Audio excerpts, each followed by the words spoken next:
Una vez más vamos a leer en los Hechos de los Apóstoles el capítulo 10 y vamos a leer los primeros 8 versículos.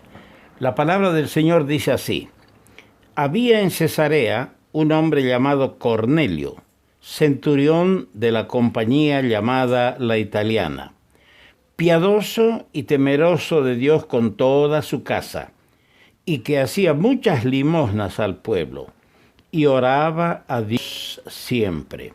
Él vio clara visión, como a la novena del día, es a las 3 de la tarde, que un ángel de Dios entraba donde él estaba y le decía: Cornelio. Él, mirándole fijamente y atemorizado, dijo: ¿Qué es, Señor? Y le dijo: tus oraciones y tus limosnas han subido para memoria delante de Dios. Envía pues ahora hombres a Jope y haz venir a Simón, el que tiene por sobrenombre Pedro. Este posa en casa de cierto Simón Curtidor, que tiene su casa junto al mar. Él te dirá lo que es necesario que hagas. Ido el ángel que hablaba con Cornelio, este llamó a 2 de sus criados y a un devoto soldado de los que le asistían, a los cuales envió a Jope después de haberles contado todo. Hasta aquí nomás por hoy la lectura de la palabra de Dios. Ayer hemos estado considerando ya la primera parte de la conversión del centurión a Cristo, y lo hemos titulado El centurión convertido.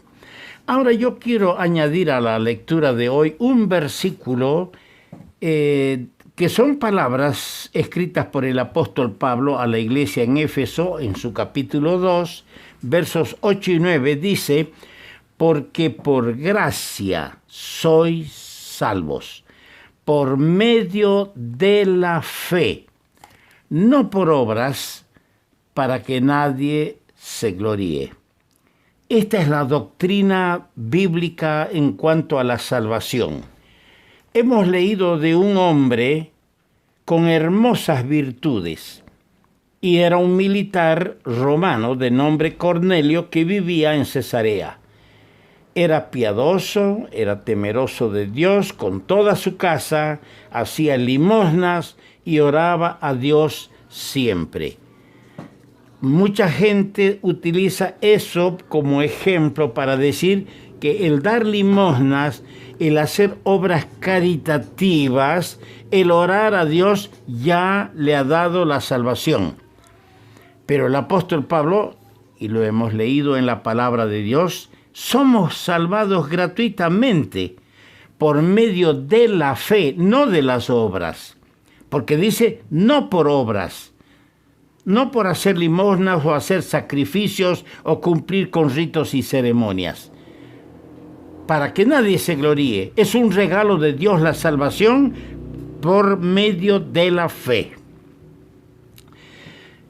Cornelio, dice el texto bíblico que era piadoso, temeroso de Dios con toda su casa. Y más, hacía muchas limosnas al pueblo y oraba a Dios siempre. La importancia que las Escrituras asignan a esta conversión le da el hecho que se le dedica, fíjese, un largo capítulo en un libro lleno de actividad y que registra las conversiones por millares. Otro hecho sobresaliente es el personaje bíblico, Cornelio. Lo primero que se destaca en él es su sencillez y sinceridad. Ambas cosas apreciadas por el cielo, pero que no son un medio para alcanzar la salvación. Prueba de ello es que a pesar de ser piadoso, temeroso de Dios, generoso en sus limosnas a los pobres y necesitados y practicar la oración, este hombre, este militar, no poseía la salvación. Porque la salvación es un don de Dios y no se alcanza mediante medios humanos. Dios aprecia y aprecia mucho a las personas sinceras, pero esta cualidad no es suficiente para alcanzar la vida eterna. Por eso le fue indicado a él: envía pues ahora hombres a Jope. Era un pueblito que estaba a la ribera del mar. O envía hombres a Jope y haz que venga Simón, el que tiene por sobrenombre Pedro. Él te dirá lo que es necesario que hagas. La dirección divina no se hace esperar cuando un alma como Cornelio busca al Señor con sinceridad. Dios arbitra los medios para llevarla a esa alma al conocimiento de la verdad.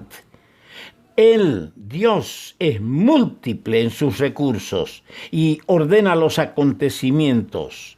El Señor dispone las circunstancias, prepara a los siervos, da la palabra adecuada a sus siervos, prepara el corazón y obra maravillosamente por su espíritu para el eterno bien de los que le buscan.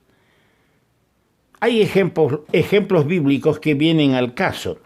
Por ejemplo, en Hechos el capítulo 8, versos 26 al 40, tenemos un caso cuando el eunuco funcionario de Candace, reina de los etíopes, regresaba de adorar en Jerusalén porque este hombre se había hecho prosélito del judaísmo.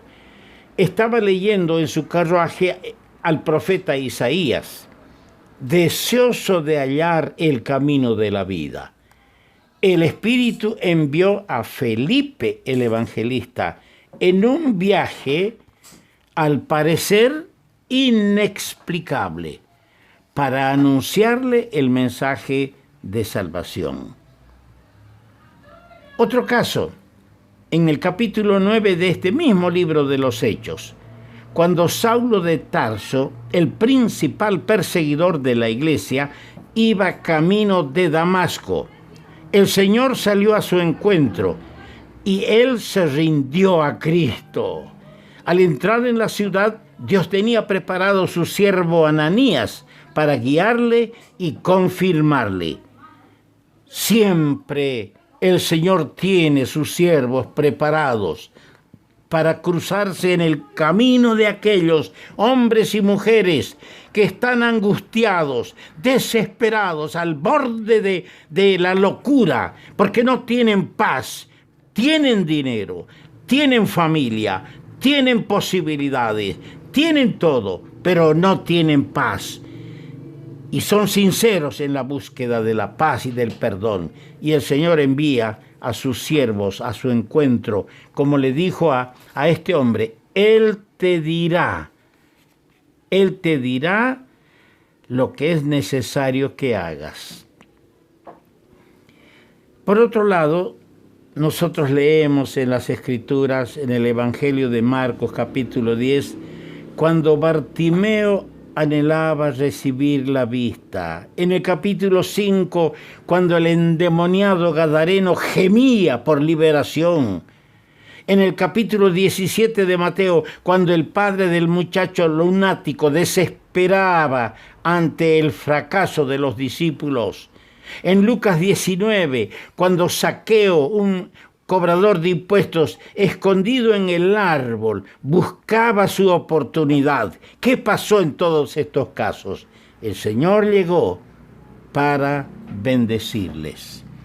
Amigo mío, hermano mío, el Señor siempre va a tener un siervo suyo preparado para darte una palabra que sea la respuesta divina a esa angustiosa situación, a esa desesperante búsqueda de la paz, de la felicidad y del perdón.